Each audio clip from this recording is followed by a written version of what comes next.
It's cold out. No mercy. That's the topic for tonight's show. Winnipeg Pro Wrestling's most recent offering on YouTube. We're going to be talking all about that and all sorts of other stuff here tonight on Ring Respect Radio. And that means, hey, boom, just like that, it's Thursday night. And you know what that means? It's party time with us. We're the Video Bros. I'm Bobby Munson, the man sitting beside me. He's the man with the angelic voice. He's Papa Smokes.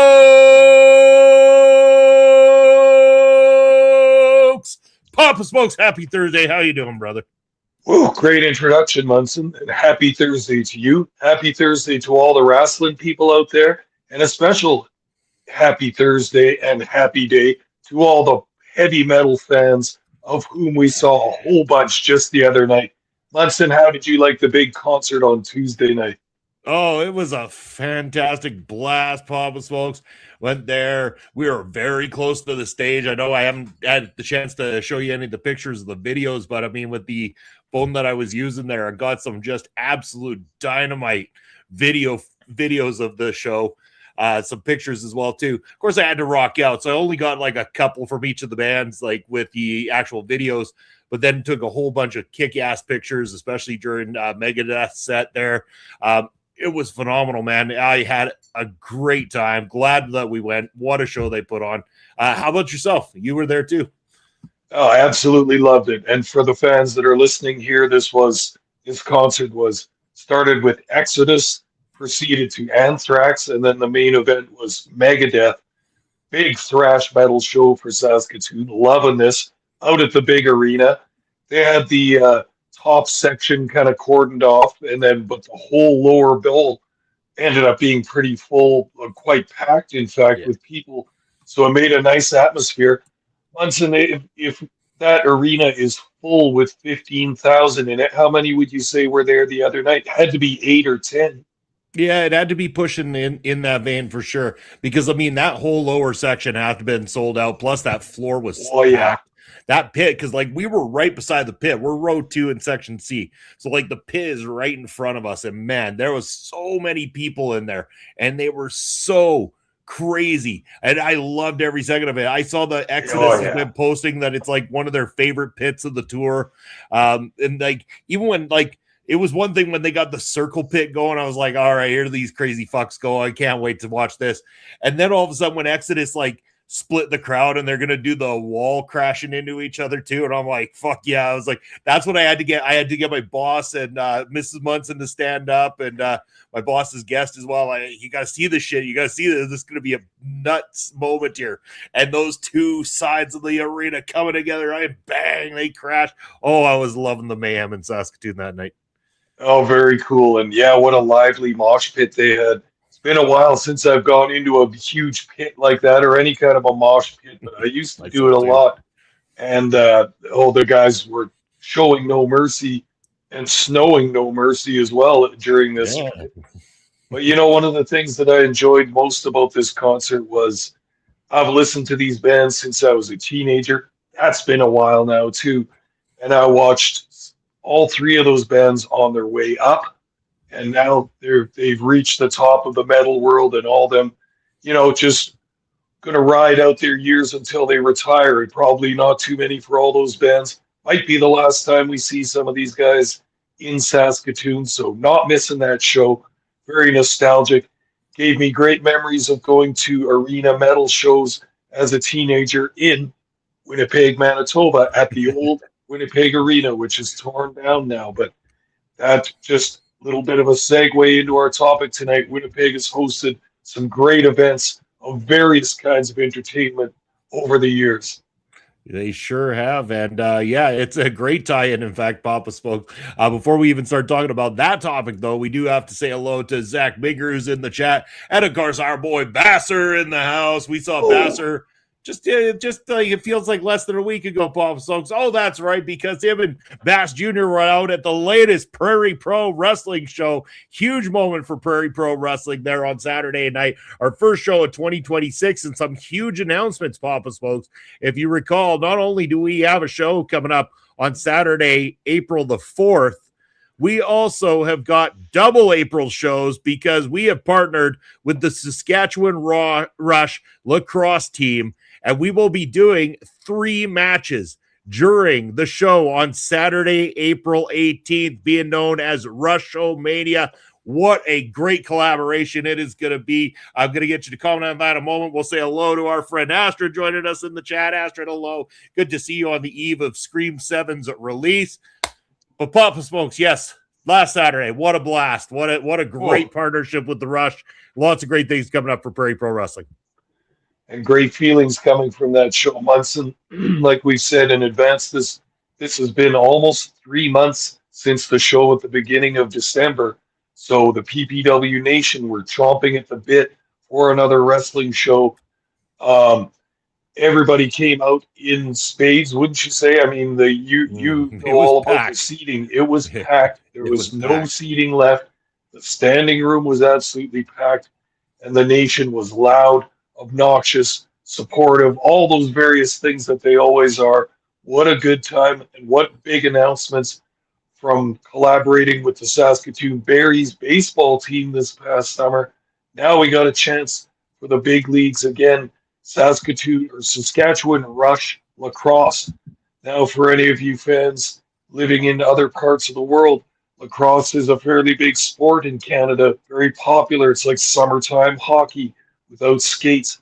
So Saskatchewan Rush are a huge draw here in Saskatoon, and PPW getting to perform some matches at a Rush game in April. It's going to be absolutely massive. There's a chance for us to cross promotion, and very thankful to the Rush for hosting us for this. This will be a big crowd for PPW. This will be from the 5 to 7 to 8,000 people for sure at this event. We can get some eyes on some good wrestling. Munson, we even know what one of the matches is going to be. We saw some drama at this past show. Why don't you tell the people about that?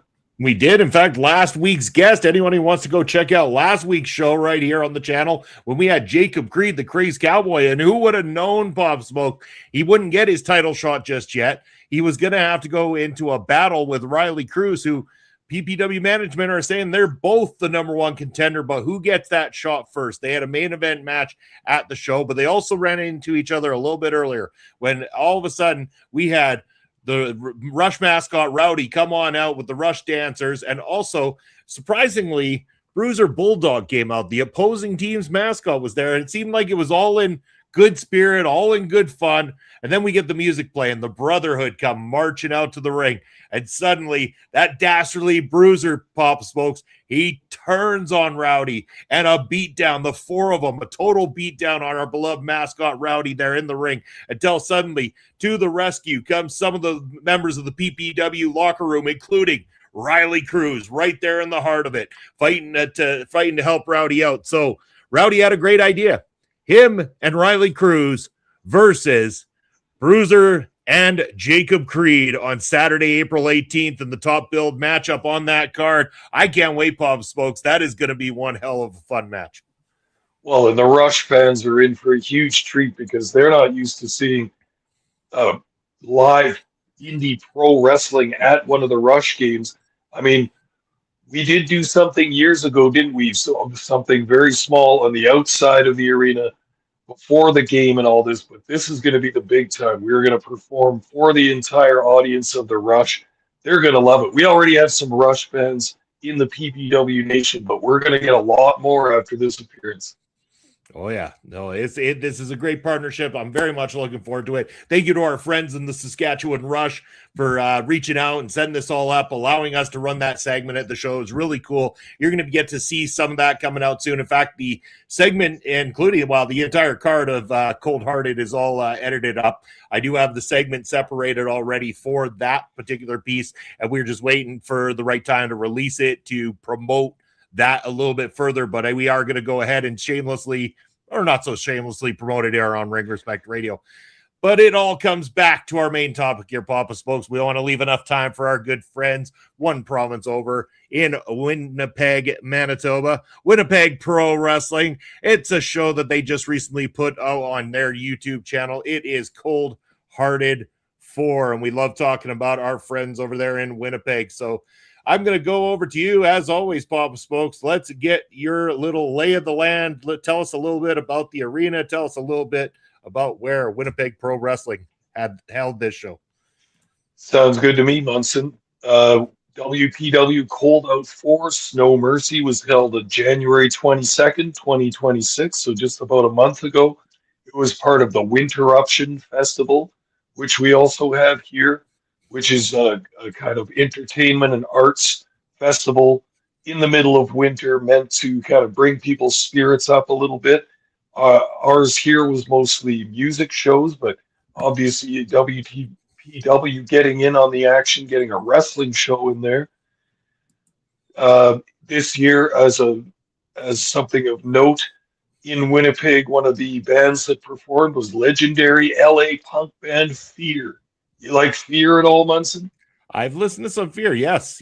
And in fact, I mean, that's huge. Again, Winnipeg Pro Wrestling keep pulling out all the stops with these, appearances from well-known people, whether it be from film, from music, from other wrestling companies. They're doing such a great job of adding a lot of variety. And then, of course, we know the next show that's coming up. Hopefully, that's released on YouTube, and the great history-making event that's going to be for them as well, too, that we're going to get to witness. We'll probably talk about that as we wrap up talking about this review as well, too. But so many cool things they do.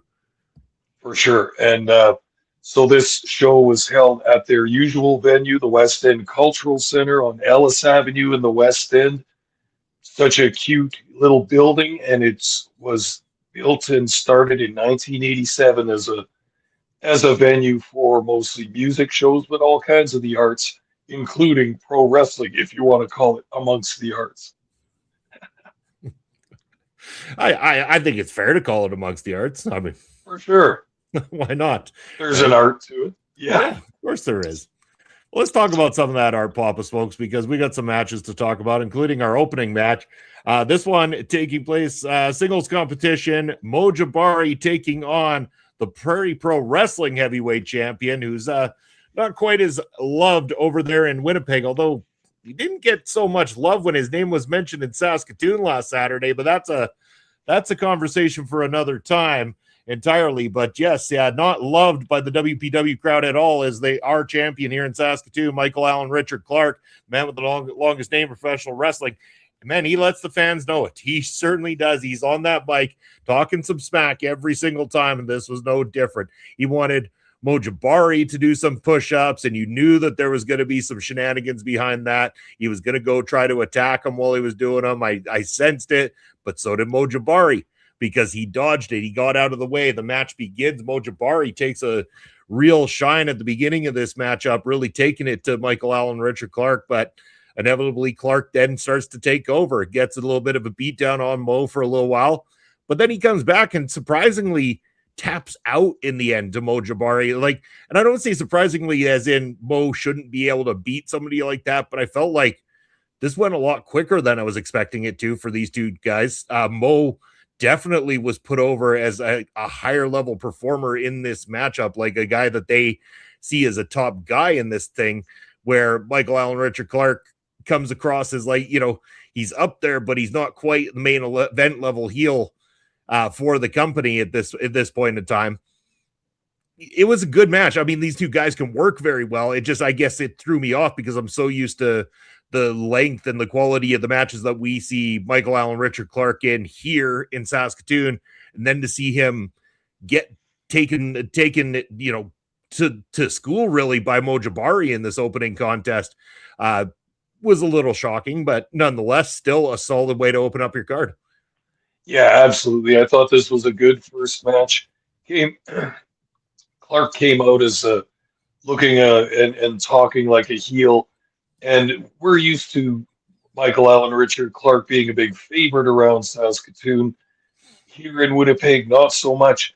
Hey, I can't blame a guy for changing his attitude, getting a little bit harder when you go to a city like Winnipeg, because it is a hell of a town.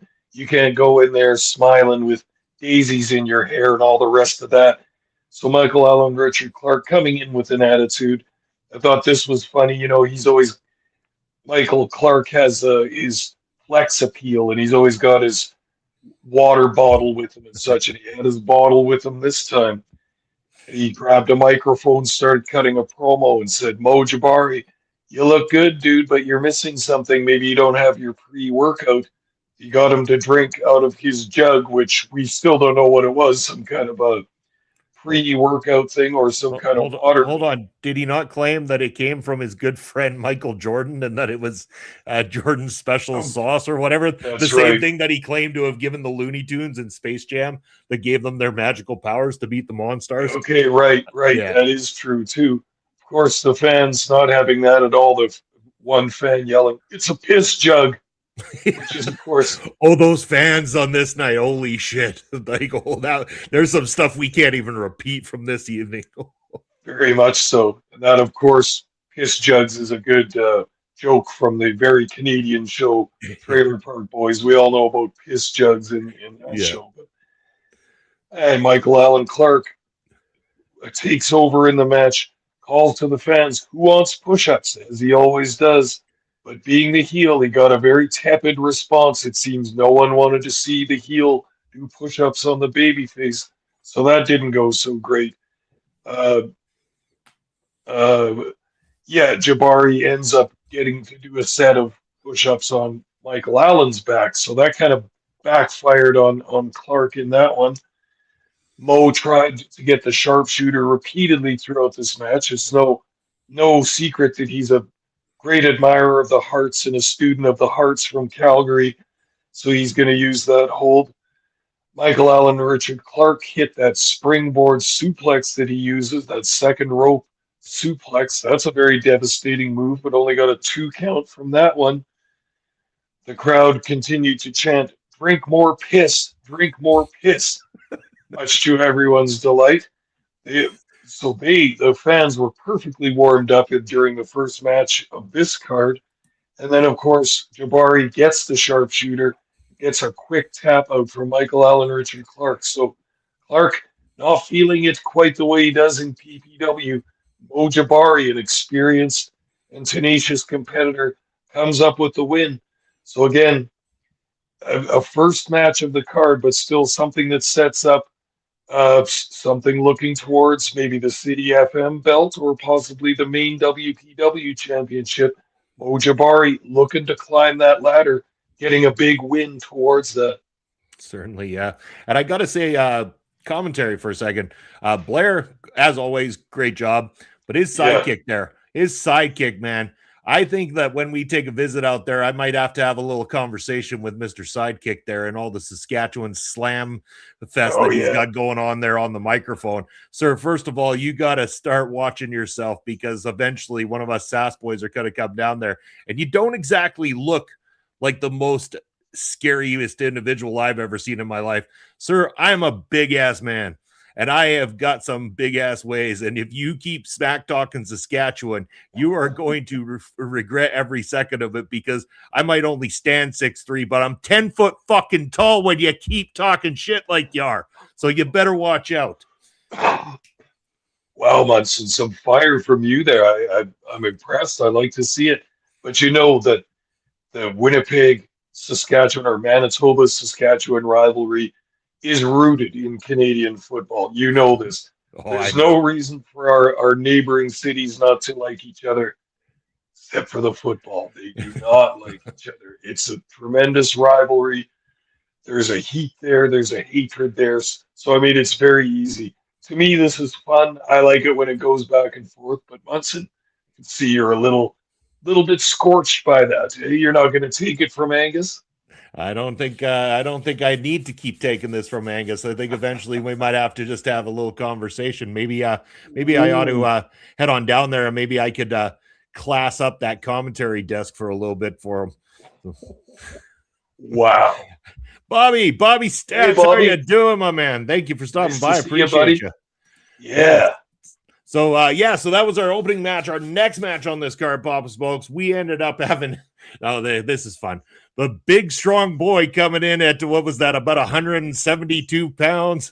Anyway, we've got a match with Ethan Price and Nick Nelson of the Church of the Jacked Jesus here.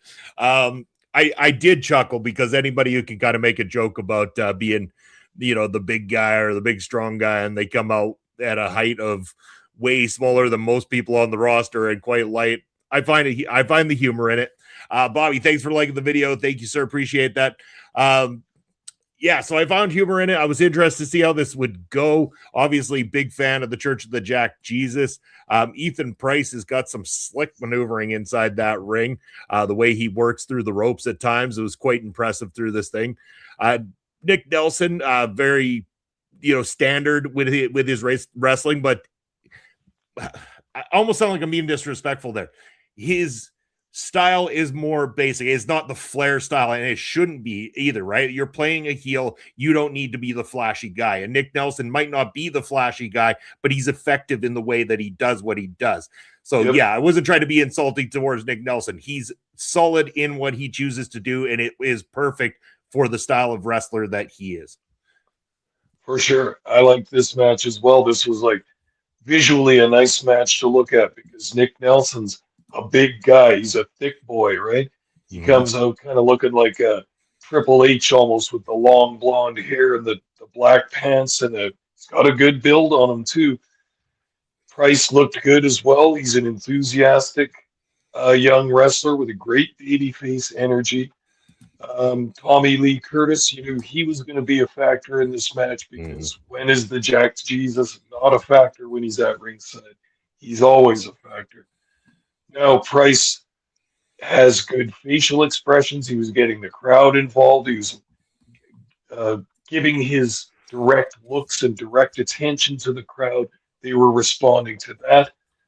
Price worked an excellent heel style, kept it nice and slow, used his size, used his weight, used his strong strikes to keep Price from being able to enact his aerial moves, and it uses quickness. Nick Nelson had a nice full Nelson that he tried to use as a submission hold. With that height and strength advantage, I mean, that's a devastating hold. It's one thing if you're the same size as the other guy, or if the other guy's bigger than you, but if you're applying that hold and you're taller and stronger than the other guy, it's twice as devastating because you can really lean that weight into it, really push that neck down, push that chin right into the chest, and oh yeah, I've put this hold on with tremendous force on some of my friends over the years. Sometimes not my friends either. It's devastating. You can't breathe. You can't move. You can't think. You start to panic when you're in a hold like that. Now this hold didn't end the match, but Price got Curtis involved on the outside, punched him off the apron. So sometimes the heel manager hasn't interfered yet, but the babyface engages him first, kind of puts the ball in the heel's court to come in and do something now. So with the distraction and everything, Price gets rolled up in a schoolboy. Nick Nelson gets the 1, 2, 3. There's some more funny chanting from the crowd, including this sign that we've seen a few times. I don't even know if I'm allowed to say it on YouTube. I don't know if I'm allowed to say it in common, polite society, but it was an inverted cross with a particular message out to the Jack Jesus, which is... That guy took it one step further doing that t-shirt later in the show as well too. I mean, again, if anybody wants to know what we're talking about, you have to go check it out. I put the link into the chats here. You have to go check this out.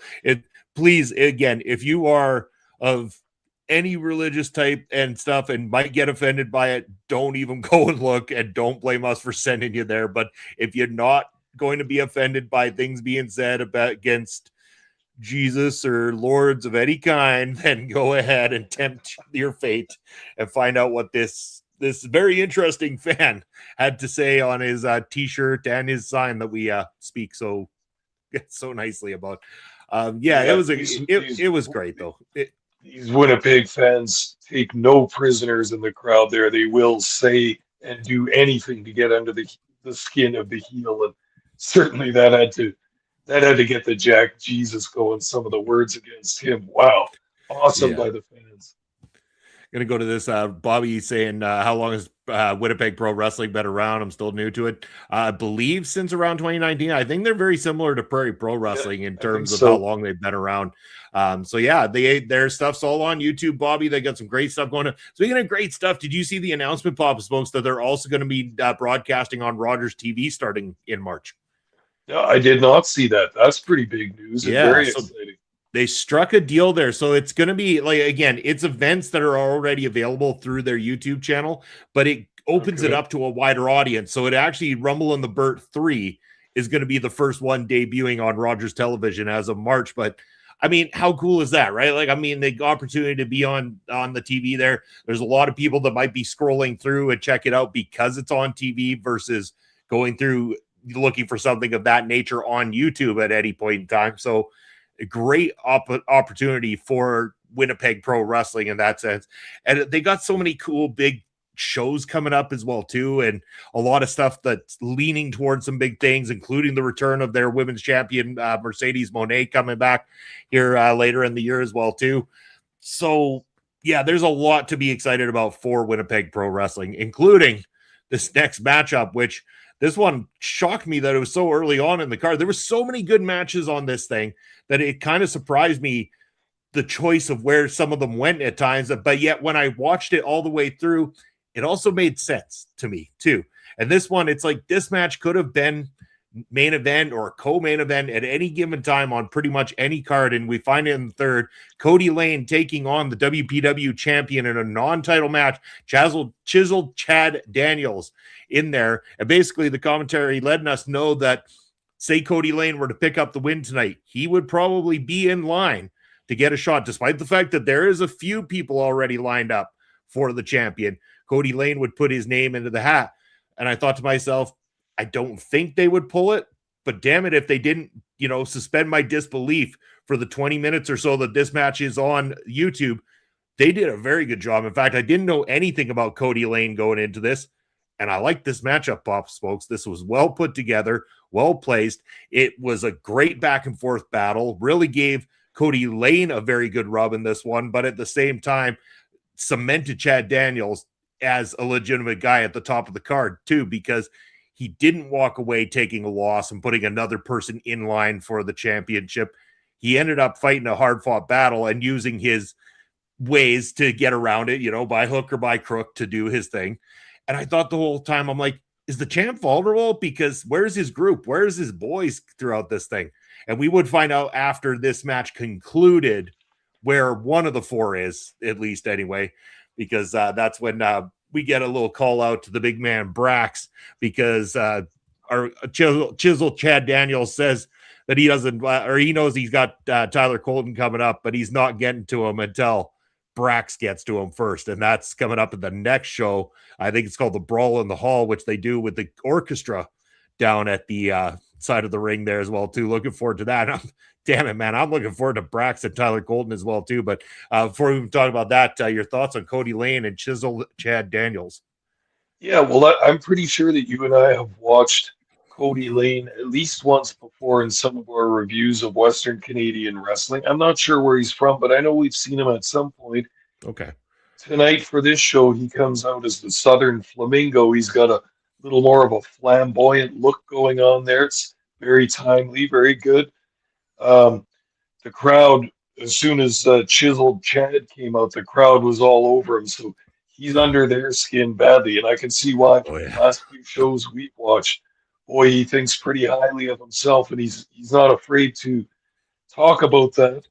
I like the detail that Daniels owns the Palomino Club dance floor.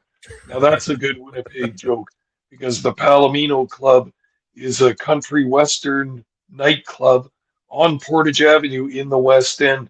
It's had its years of extreme popularity and being packed all the time. I'm not sure what it's like these days. We used to live right near there, just a couple of blocks away. But if you know that if you're the king of the Palomino dance floor, you really got something going.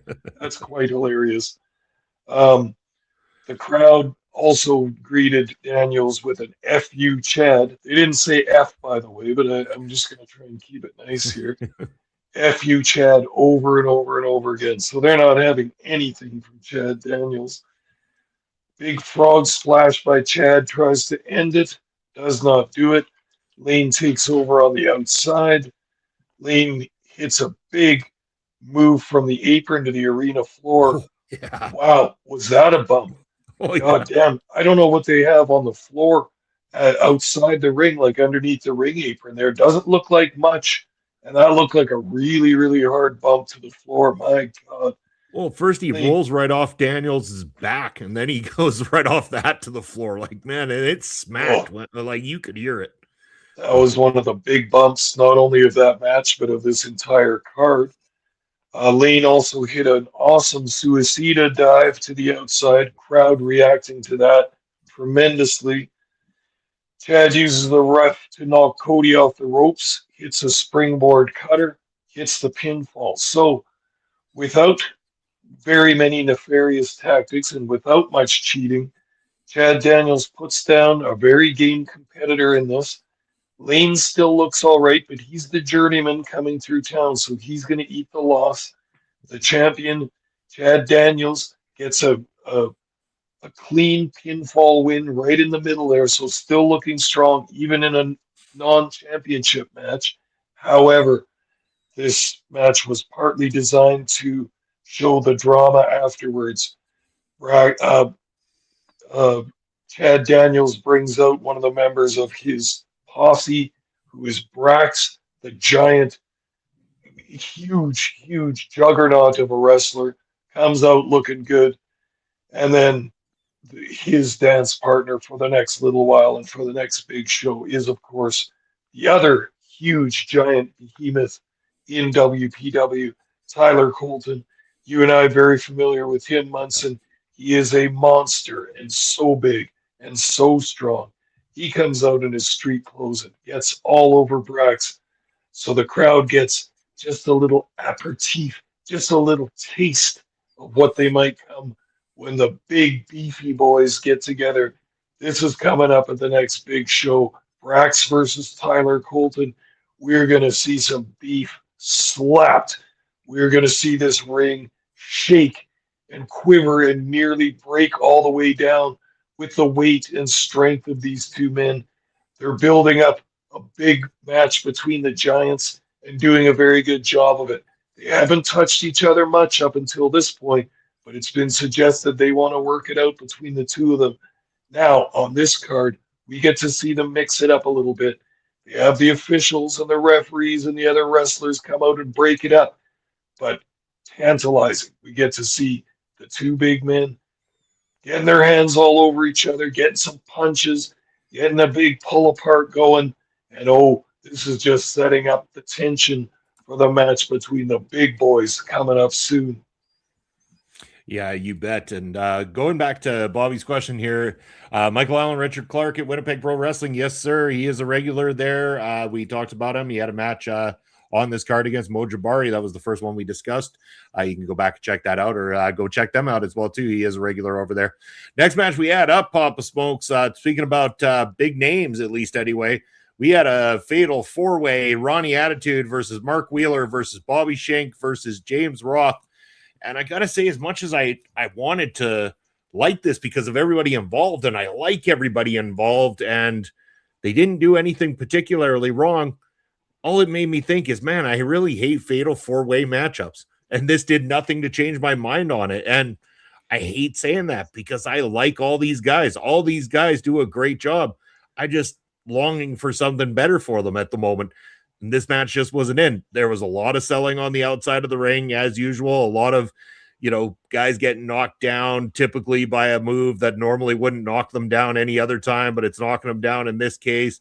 The standard, all three guys are knocked out, and the one guy tries to pin every single one of them. And logically, if the first one kicked out, the third guy is definitely kicking out because the moves that took him out were not ones that would have ever ended a match anyway. I know you got to create some drama and stuff like that, but I'm over these. I really am over these. And this, again, I know they got to get people on the card. They got to put things on the card.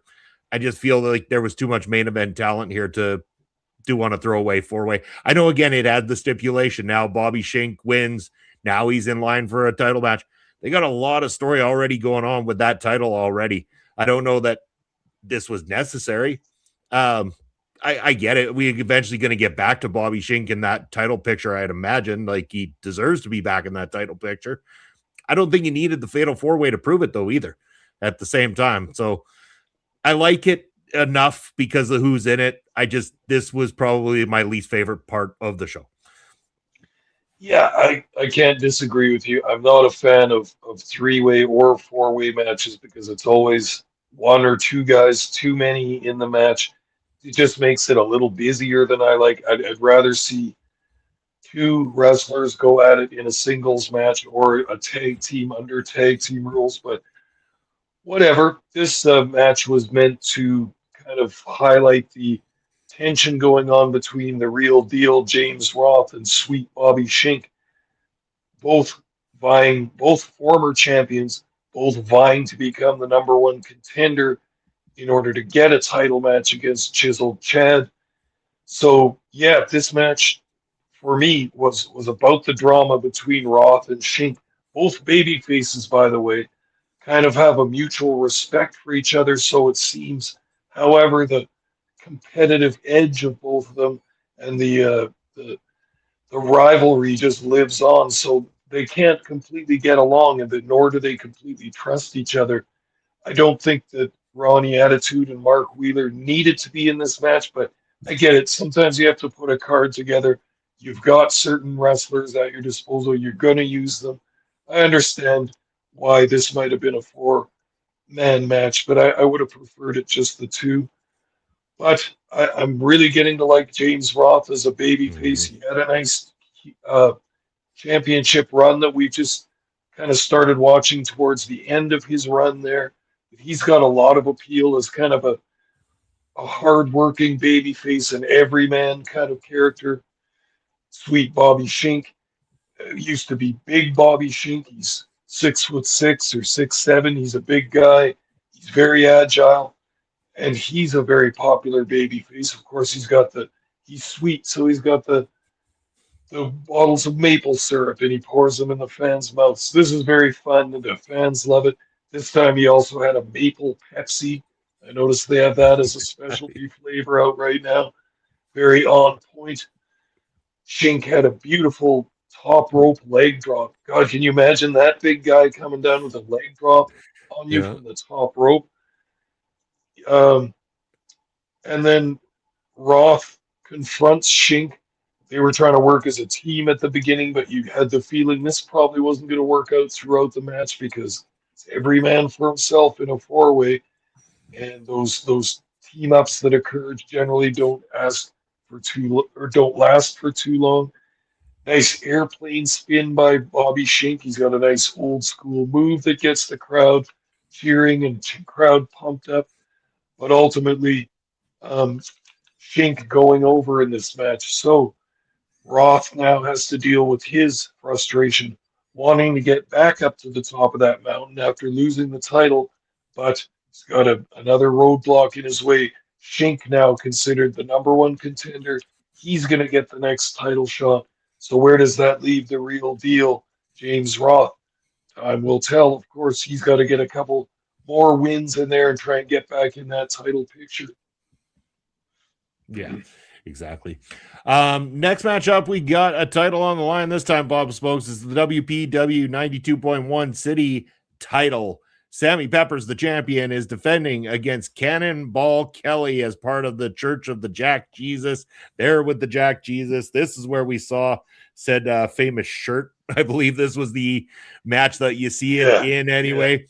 Yeah. Again, I'm thinking to myself, I'm like, I know Cannonball Kelly isn't a top guy here necessarily. He's kind of in a bit of more of a top position with us in Prairie Pro Wrestling, but here as the new heel to this faction, we haven't seen a whole lot of him in this faction just yet. But Jack Jesus there at ringside, I'm thinking to myself, the only way out of this, in my opinion, is to have a disqualification. It's shenanigans are the only way out. Peppers was not going to be dropping the belt to Cannonball Kelly. There was no way in hell I could see that happening.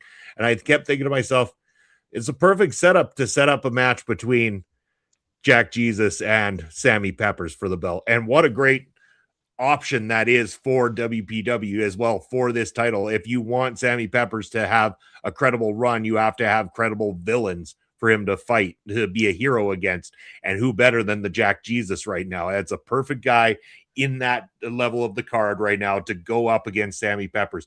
And this was the perfect setup for it. Cannonball Kelly, I'm reminded time and time again, every time I see his work, Pop Smoke, why I'm a fan of him outside of knowing him personally and knowing he's a great dude to be around. I like the fact that he can mix things up with different guys. I like that if he's fighting the same guy he's fought several times, I'm not watching the same match I've watched several times. We've seen him before, even this last Saturday against Morris Waltz for like the fourth or fifth time in Prairie Pro Wrestling, and it still wasn't the same match that we've seen every time previously. Mixed up every single time, and that's what I like about Cannonball Kelly. He is so unexpectedly good at giving us a different type of match when he goes in there. And I like that. And I liked this match a hell of a lot. I thought him and Sammy Peppers did a fantastic job. The ending may be obvious, but the outcome was perfect. Sure. I can't disagree with that at all. There was nothing overly fancy about this match. It was a standard wrestling match. The heel came out with his manager, so to speak, or the Cannonball came out with the Jack Jesus, Tommy Lee Curtis. He acting as second or manager at ringside. Sammy Peppers being wildly over with the WPW crowd. He's got all kinds of momentum behind him. He's keeping the middle of the card very, very strong with the City FM Championship. Great guy to hold that belt. The fans always get invested in Peppers matches. They love him. He's a pure babyface. Now, what they're building up here is that Cannonball Kelly and Nick Nelson are doing a lot of the work for Tommy Lee Curtis, and that's how a heel faction works. We've seen it a million times. Even same thing in this company with Chisel Chad. He's got Brax and a couple other guys watching his back. It's all about the leader of the faction. The other guys are the muscle. The other guys do the work. The other guys are going to provide protection for that main heel in the faction. Same thing with Cannonball Kelly here. He's got this match against Sammy Peppers to feel him out, to see what he's like, and to maybe weaken him for the future, for a future match against Jack Jesus or Tommy Lee Curtis. And that's exactly what Cannonball Kelly did. He's a very serviceable veteran in the ring. He's creative. All of his moves look good. All of them make sense. He's very, very experienced, and him and Peppers put on one heck of a match. Nothing terribly fancy or huge spots or anything like that. But Tommy Lee Curtis tried to interfere and tried to distract the referee. Cannonball Kelly cheating behind the referee's back. Tried a couple of moves where he rolled up Peppers and tried to get a cheap victory by pulling the trunks or by holding the rope. But the referee all over that. So eventually, when it looked like Sammy Peppers was going to get his pinfall win, the Jack Jesus comes in with a weapon, breaks up the pin. The referee has no choice but to call this a disqualification. Sammy Peppers coming out unscathed with another successful title defense, not probably in the way that he wanted to win, but still with his championship intact. Cannonball Kelly doesn't get pinned, and Jack Jesus comes up looking like his faction is strong. They're moving towards trying to acquire that 92 City FM championship, and the drama goes on. What will go on from here, we don't know, but Peppers better keep his eyes open because he's got the Jack Jesus and his congregation following him, after him, trying to weaken him and trying to take that belt off of him for the leader of their faction, the Jack Jesus. You bet, yeah. 3 more matches to talk about on this card here, Papa Smokes. Next up, we got one of the ladies' matches. It is Ava Lawless taking on Amina Belmont. Amina Belmont, the international princess, I believe they referred to her as, coming all the way from the UK. This one was really good until the very end when there was just a slight little slip up. I know shit happens. It didn't quite land the way it should have landed, but that's okay. You know, like I said, things like that happen. Ava Lawless looked great in this matchup. Actually, Amina Belmont, for someone who I hadn't seen, held herself together very well throughout this entire fight as well too. I think these ladies did a very good job here. I think so too, and this was a nice match to have after the couple of championship matches. Just a nice exhibition match among the ladies. Ava Lawless, well known to WPW fans, has been a heel there, has had a long heel run as champion, as ladies champion in this company. And then Amina Belmont, I thought she looked good. I was not familiar with her, but she came in, very good presentation. Looks like she's been in the business for a little bit, but not a whole bunch, but more than made up with that, more than made up for her possible lack of experience with some babyface enthusiasm, babyface fire, and the crowd liked her, and so did I. So this was a nice match. Ava was able to get a clean win off of her. She's got a nice finisher, kind of something like what Victoria used to do in the big company, the Widow's Peak kind of thing. Mm-hmm. Looks like a dangerous move kind of too, but they pulled it off nice.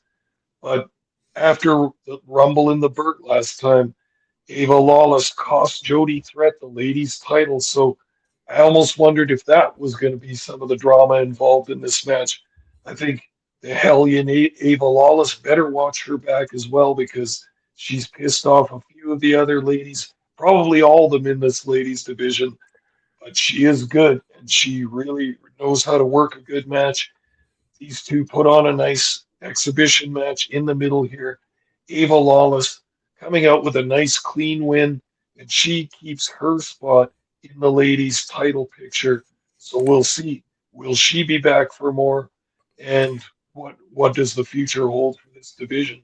Yeah, and I believe that they're our good friend Blair coming in from the Greenmaker Wrestling podcast, also on commentary for Winnipeg Pro Wrestling, saying Amina has done some great work in the Midwest and could also contest. I think what you guys are doing coming up, Blair, right? It's a 2-day event with a ladies tournament involved, and the winner is going to get the shot against Mercedes Monet when Monet returns to defend the Winnipeg Pro Wrestling Women's Championship. Yeah, if you could confirm that. I'm pretty sure that's what I've seen through their social media. Bobby saying he likes Ava Lawless. Yes, Ava Lawless is fantastic. So she does great work. Up next, we got our second last match of the night, Papa Spokes. It's Raj Singh taking on Anderson Tyson Moore with James Corba at his side. We know we've spoken very highly of Raj very many times. Oh, look, the Mangler showed up. Mangler, happy Thursday. A little late, but yes, that's okay. We will happily have you here for the remainder of the show. So yes, Raj Singh and Anderson Tyson Moore, we've spoke very highly of Raj. We really like his work a lot. Anderson Tyson Moore does a great job too. And I was thinking to myself, after he took the loss to Paul Walter Hauser at the last card, he's kind of been on the losing side of things as of lately. You know, it's almost like he needs something to freshen things back up again. And I kept thinking to myself, is this going to be that time? Like, if he doesn't get out of this thing tonight with Raj Singh, is this going to be when things turn around? We saw a little bit of that sportsmanship that he showed towards Paul Walter Hauser. Were we on the brink of maybe a babyface turn here for ATM? Blair confirming, yes, March 13th and March 14th, the Voyager Cup men's and women's tournaments. The winner of the women's tournaments will face Mercedes Monet at Fight at the Museum. So there you have it. That is awesome. Thanks, Blair. And you like my shirt. Thanks, bro. I appreciate that. So going into this one, this was a great second last matchup on this card. I thought both guys did a fantastic job.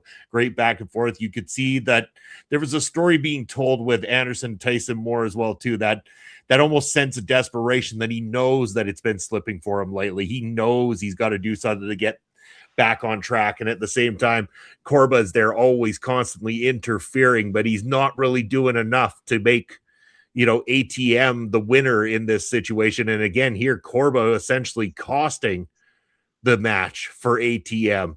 And at the end, it's Corba who turns on ATM too, gives him the low blow and leaves him laying there. So this man's been beaten down, defeated, emasculated at this point. I think this is the point where we're going to see a resurgence of ATM. I think ATM's going to come back. He's going to come back stronger than ever. He's going to come back ready to fight, and he's got a whole lot of beating up of some people to do, and including getting his hands on James Corba. I'm sure of it. For sure, and I like the way they did this. Raj Singh is a very well-known wrestler around Winnipeg and around Canada, and further out than that as well. Makes a great babyface. The crowd likes him. ATM now, you already brought it up that he showed a different side of himself at that last card against Paul Walter Hauser, the actor slash wrestler. Showed a bit of that sportsmanship at the end, kind of planted the idea that maybe ATM still remembers some sportsmanship or some positive qualities that he used to have as a wrestler. But, I like the way this was done too, because ATM came in on that losing streak and everything. And remember your wrestling psychology, Munson. Like, what makes a heel a heel? A heel cheats because he fears that he can't beat the babyface by skill alone. Mm-hmm. So there's almost kind of a weird sense of sympathy you can start to feel for a heel, especially if he loses a bunch of matches. I think ATM played on this kind of sense quite a lot. No matter what he did, he couldn't get ahead. He's got this jerk of a manager who's very, very hated amongst the fans, Corba. He's also the GM of the company, which doesn't help matters either. So when he lost this match, I think there was just kind of a bizarre sense of sympathy for him. Damn it, no matter what he does, he still can't win. He still can't win. We know he's a good wrestler. We know he tries to cheat to win. We know he will try and cheat, but he can't win. So when he loses this match, you kind of think, what's next for Anderson Tyson Moore? What is he going to do? How is he going to salvage this? You just give the fans a little bit of that sense of sympathy for him, then that's to grow a little bit, because the jerk Corba not only costs ATM the match, but then turns on him afterwards. So with those seeds planted beforehand, and then the turn by the manager that puts ATM down in the middle of the ring, you've got instant sympathy for Anderson Tyson Moore.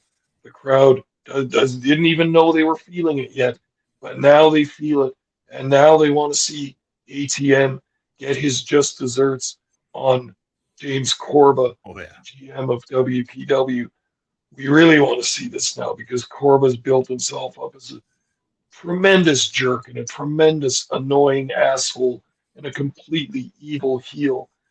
So there you go. You're going to make a face turn. You plant those seeds that get the fans thinking, well, maybe we could like ATM. And by God, look what happens.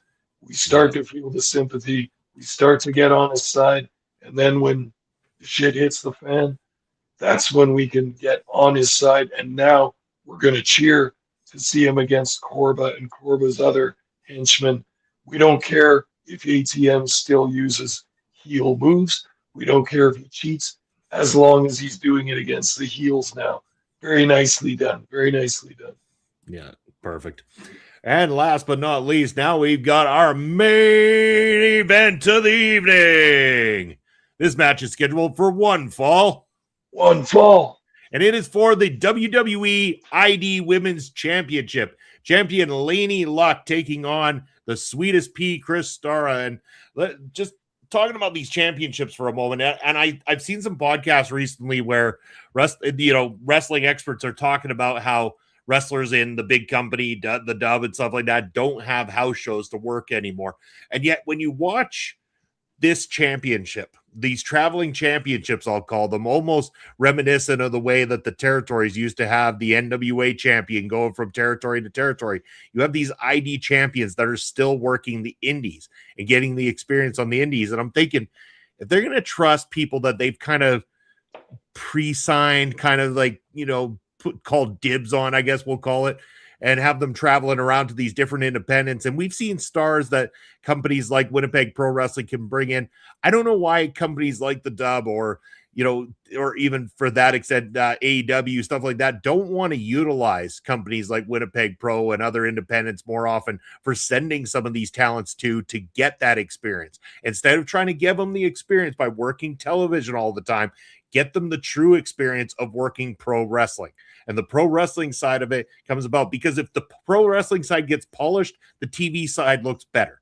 And that's what they're missing right now, is polishing that pro wrestling side. And that comes from being amongst real fans, working with other pro wrestlers, learning from other pro wrestlers, and taking your bumps. So that's what I'll say about that. Now to this matchup. This match was on last, not only because it had a title online, but because this was an awesome matchup. This was a great main event from these two women.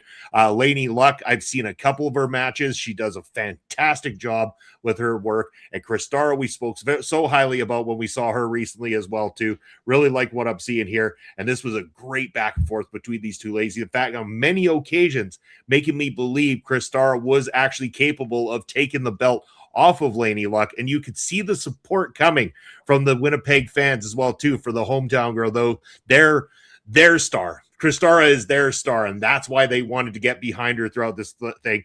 Obviously, Lainey Luck playing it up as the heel, does great doing it. Great matchup, great main event here. Well deserved to have this one on last. I loved every second of it. Bobby saying, I think this is a question. We'll leave it to right after if we have time. We are running close on time here, Bobby. But yes, MLW should look at Kristara, but Winnipeg Pro Wrestling does, and you can support them right now. But Papa Smokes, thoughts on the main event? Oh, I loved it, and I thought it was a cool decision to put that match on as the main event.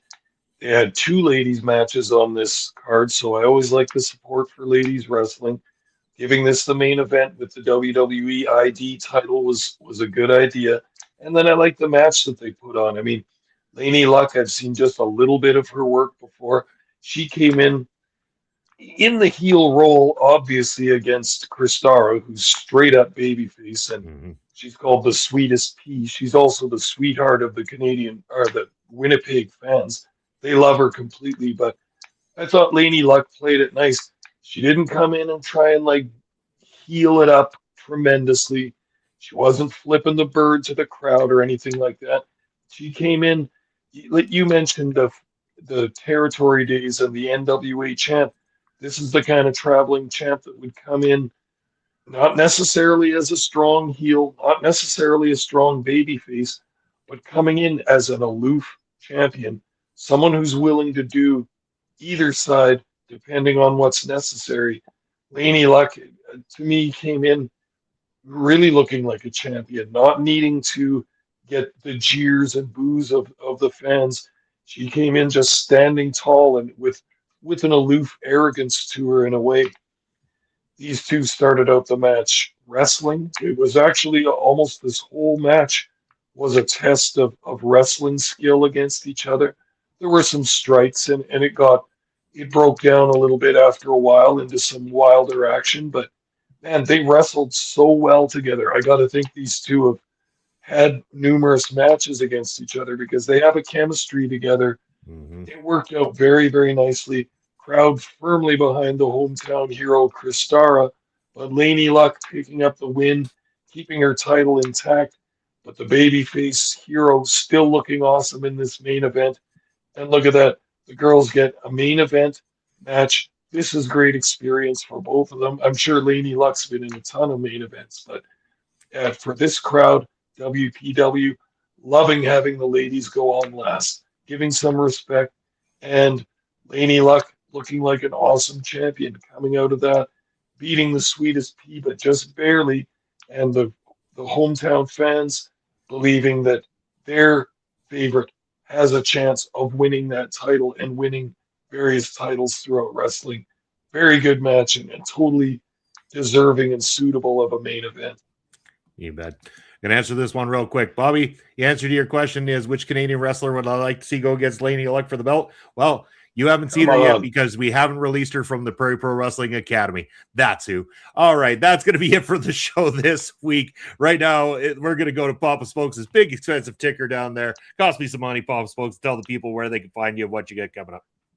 All right, everybody. Every week I'm on Ring Respect Radio on Ole Podcasts and Video Bros Network. I can also be found on Elon Musk's free speech wonderland known as X. I am at smokes_papa. Also on Twitch, allegedly at papa_smokes_. There we go. As for myself, Bobby Munson, down there below, it's on the X, Real Bobby Munson, Instagram and Threads, Video Bros SK, Twitch, Video Bro _Bobby Munson, Blue Sky, Bobby Munson.bsky.social. As for what I got coming up, 11 a.m. Eastern Time this coming Sunday, you can catch myself and Andre C. Sometimes Ed doing Point of View, and holy shit, we got over 1,000 views on that last stream. That one did very well for us. What a banger of an episode that was. Right Good place, job, right guys. time, we'll call it. Right place, Oh, right hell time. Yeah. Yeah. Yeah. Great subject matter, too. That's going to get some interest here in Canada. Not the outcome we wanted, but still got a report on it. That's right. We had to report on it, but it did well for the stream. So we're looking forward to see if we capitalize on a little of that momentum this coming Sunday. As for what else is coming up, hey, Saturday, I believe we'll be recording, maybe releasing Saturday night, maybe Sunday night, but we will hopefully have out Killer Cuts' review on Scream 7 coming for you this weekend, because myself and Astrid are going to be checking that movie out tomorrow night. Yes, no spoilers in the chat. We'll get around to telling you all about it coming this weekend. And then, of course, I believe this might be a rumor. There's a plan to have a roundtable conversation reviewing the latest season of the Traders coming up next Saturday or so, something like that. And I'm planning to be a part of that as well, too. So lots coming up for myself, Bob Munson. And, of course, next Thursday, right back here at your favorite show, Ring Respect Radio with Papa Smokes. You can also catch myself and Papa Smokes every Saturday on Prairie Pro Wrestling's YouTube channel, calling a match from the vaults, and we've coming very much closer. Only a couple more weeks, Papa Smokes, and that big-ass cage match from the Ring of Horrors is going to be dropping on YouTube, so go check out Prairie Pro Wrestling on YouTube, and check out OLE Podcast across all social media, YouTube and Twitch as well. If you're watching on replay, thank you for being here. Click the subscribe button down below, hit the notification, and let us know in the comment section, what was your favorite match from Winnipeg Pro Wrestling? Who would you like to see from the women's division take on Mercedes Moné for their belt when that matchup happens? Let us know. We're going to get back to you in the comment section. Thank you for all you do to support us here, and we will see you in a week's time. Take care, everybody.